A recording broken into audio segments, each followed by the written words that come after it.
So hello future teachers, I really hope कि आप लोगों ने मेरी फर्स्ट 2 वीडियोस ज़रूर देखी होगी। अगर नहीं देखी है तो पहले उसे देख के आइए, फिर ये देखिए, क्योंकि उसमें जो आपको कॉन्सेप्ट क्लैरिटी मिलेगी वो आपको और कहीं नहीं मिलेगी। ठीक है, तो आज हम करने वाले हैं most asked questions from topic cell the unit of life. इसमें मैंने सारे के सारे जितने भी डिफरेंट एग्जाम्स में आए हैं क्वेश्चंस उसको कवर किया है, तो आप इसे ज़रूर देखिएगा एंड तक। एंड मोस्ट इम्पॉर्टेंट, लास्ट में मैंने एक्सपेक्टेड क्वेश्चंस भी बताए हैं। So our first question is, which of the following cell organelle is responsible for cellular respiration and is known as the powerhouse of the cell? एक चीज समझिए, जहां भी power house of the cell आया वहां पे हमें पता है that it is mitochondria. Now the question is what is cellular respiration. बेटा एक चीज समझो, जो आपका ग्लूकोज है C6H12O6, ठीक है, जब वो एंटर करता है इनटू अ सेल तो सबसे पहले वो साइटोप्लाज्म को मीट करता है। साइटोप्लाज्म को मीट किया, ब्रेक डाउन हो गया इनटू टू मॉलिक्यूल्स ऑफ किसका, पायरुवेट का। ठीक है, तो यहाँ पे लिख लो पायरुवेट। अच्छा, अब ये एंटर किया in the presence of oxygen, ये एंटर किया माइटोकॉन्ड्रिया के मैट्रिक्स में। वहां पे होता है सेल्यूलर रेस्पिरेशन, जिसमें बनता है CO2 plus H2O plus energy. ठीक है, लगभग 36 to 38 ATP of energy release होती है। मैंने आपको लास्ट वीडियो में बताया था कि 1 ATP का जो एनर्जी होता है दैट इज 30.5 किलो जूल पर मोल। ठीक है, ये चीज समझ में आया। तो ये आपको करना है। अब आई रियली होप कि आपको समझ में आ गया होगा कि व्हाट इज सेल्यूलर रेस्पिरेशन, और इसके लिए कौन सा पार्टिकल रिस्पॉन्सिबल है वो भी मैं अभी बता देती हूँ। मे बी आपके और किसी एग्जाम में आ जाए, दैट इज F0F1 पार्टिकल। ठीक है, ओके, नेक्स्ट क्वेश्चन देखते हैं। Chromosomes are made up of DNA only, protein only, DNA and protein, RNA only। ये भी मैंने अपने वीडियो में कवर किया है कि डीएनए प्लस प्रोटीन, प्रोटीन में भी कौन सा, हिस्टोन प्रोटीन, ये दोनों साथ में बनाते हैं। कहीं कहीं इसको हम ना न्यूक्लियोसोम से भी क्वेश्चन आ जाता है, तो आप याद रखिएगा कि न्यूक्लियोसोम इन्हीं दोनों को बोला जाता है। न्यूक्लियोसोम कंडेंस होता है, क्रोमेटिन बनाता है, क्रोमेटिन कंडेंस होता है, क्रोमोसोम बनाता है। ठीक है, ये देखिए यहाँ पर न्यूक्लियोसोम्स ऑलरेडी मेंशन्ड है, तो इस चीज को एकदम याद रखिएगा। Which organelles in the cell is involved in the synthesis of lipids and steroids? अब मैम ने आपको तो ये बहुत क्लियरली बताया था कि जो एंडोप्लाज्मिक रेटिकुलम होता है वो 2 टाइप का होता है, स्मूथ एंड रफ। रफ के पास प्रोटीन सिंथेसिस का प्रॉपर्टी होता है क्योंकि वो राइबोसोम अटैच होता है। स्मूथ के पास लिपिड सिंथेसिस का होता है, तो जहां लिपिड आया वहां तो हमने बोल दिया। एज वेल एज ये स्टेरॉइड्स भी, लाइक कॉर्टिसोल हो गया, ये सारी चीजें भी सिक्रीट करता है, सिंथेसाइज करता है। A student observed a cell under a microscope and noted a cell wall, a large cell vacuole and plastids. This cell is most likely a, अब जिसमें सेल वॉल होगा चेक कर दो, इसमें तो नहीं होगा, बट इसमें हो सकता है, इसमें भी नहीं होगा, इसमें भी हो सकता है।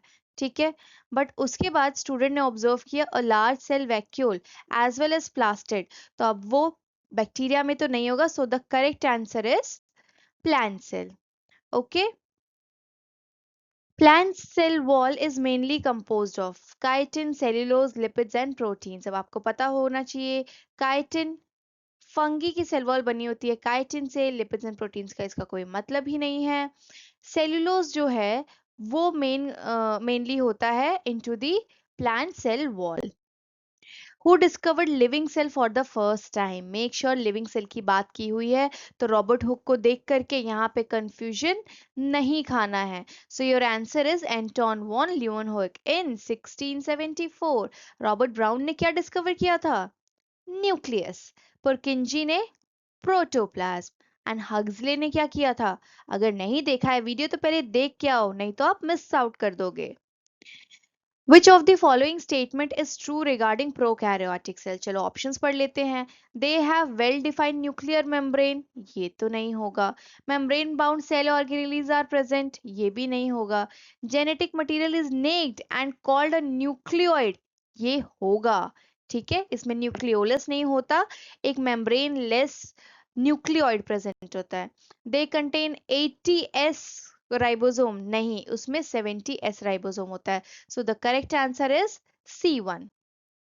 Lysosomes are known as suicidal bags because of the presence of parasitic activity, hydrolytic enzyme, food vacuole, catabolic activity enzyme. एक चीज याद रखिएगा, इसमें हाइड्रोलिटिक एंजाइम्स होते हैं सो दैट चीजें इजीली डिसॉल्व हो जाती हैं, इजीली ब्रेक डाउन हो जाती हैं. कैटाबॉलिक एनाबॉलिक का छोटे से मैं समझा देती हूँ. कैट बिल्ली, बिल्ली एविल, एविल घर तोड़ती है. तो अगर कोई भी बड़ी चीज छोटे छोटे पार्ट्स में टूट रही है so that is catabolic reaction. और अगर छोटे छोटे पार्ट से कोई एक बड़ी चीज बन रही है दैट इज एनाबॉलिक रिएक्शन. तो आप मुझे बताएंगे कमेंट सेक्शन में कि फोटोसिंथेसिस कैटाबॉलिक है कि एनाबॉलिक है. Okay. The fluid mosaic model of the plasma membrane was proposed by, बहुत इजीली बताया है, Singer and Nicholson in 1972. So Schleiden and Swan ने क्या किया था? सेल थियरी दी थी. वॉटसन एंड क्रिक ने डीएनए का डबल हेलिक्स स्ट्रक्चर दिया था. एंड रॉबर्ट ब्राउन ने डिस्कवर किया था nucleus. Which cell organelle plays a crucial role in detoxifying many poisons and drugs in the liver cell of the vertebrates? Golgi apparatus, lysosome, SCR and vacuoles. The correct answer is, अब तक तो आप भी बोल ही चुके होंगे, that is SCR. ठीक है. स्मूथ एंडोप्लाज्मिक रेटिकुलम ही इन सारी चीजों में हेल्प करता है. अब अभी तक हमने क्वेश्चन देखे जो ऑलरेडी आ चुके थे. अब हम देखेंगे expected question. So cell structure and function से क्या आ सकता है?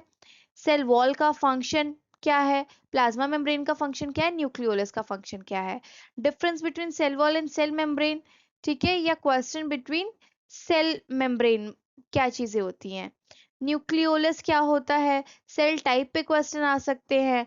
पावर हाउस बहुत बार पूछा गया है. प्रोटीन सिंथेसिस बहुत बार पूछा गया है. गोल्जी बॉडी एंड ER, ये तो फेवरेट टॉपिक्स हैं. अब एक्सपेक्टेड क्वेश्चन देख लेते हैं. Which organelle is physically continuous with the outer nuclear membrane? मैंने आपको बताया था न्यूक्लियर मेम्ब्रेन जैसे ही ओवर होगा वैसे ही स्टार्ट होगी. Yes, you got me right, that is endoplasmic reticulum. So your answer is endoplasmic reticulum. Then which junction helps in chemical communication between adjacent plant cell? इसको एकदम पिन पॉइंट नोट डाउन कर लीजिए, कहीं भी पूछा जा सकता है. That is plasmodesmata. ये है दो अगर सेल्स हैं तो इसको अगर जो ज्वाइन करता है इस जंक्शन को बोलते हैं plasmodesmata. No gap junction, no tight junction, no desmosome. ठीक है. Next, what is the specific site for ribosomal synthesis inside the cell? आपको मैंने बताया था, it's not cytoplasm, it's not nuclear matrix, it's nucleolus, because nucleolus में भर भर के RNA होता है. ठीक है. Understood. Which model provides the most universally accepted explanation of plasma membrane? अभी हमने किया, it's not this, not this. अब तो आप आसानी से बता सकते हो, fluid mosaic model given by Singer and Nicholson. Which cell organelle is known as dictyosome in plant cell? याद रखिएगा, प्लांट सेल में क्योंकि गोल्जी अपैरेटस उतने कॉम्प्लेक्स नहीं होते इसीलिए उन्हें डिक्टायोसोम बोलते हैं. सो the correct answer is Golgi complex. तो अभी तक हमने 10 वो क्वेश्चंस किए जो ऑलरेडी एग्जाम्स में आ चुके थे, 5 वो क्वेश्चन किए जो अभी ऑल एग्जाम्स में आ सकते हैं. सो अगर आपको ऐसे ही और क्वेश्चन चाहिए so stay tuned, stay connected and subscribe Science Simplified with Arzu. Thank you and have a nice day.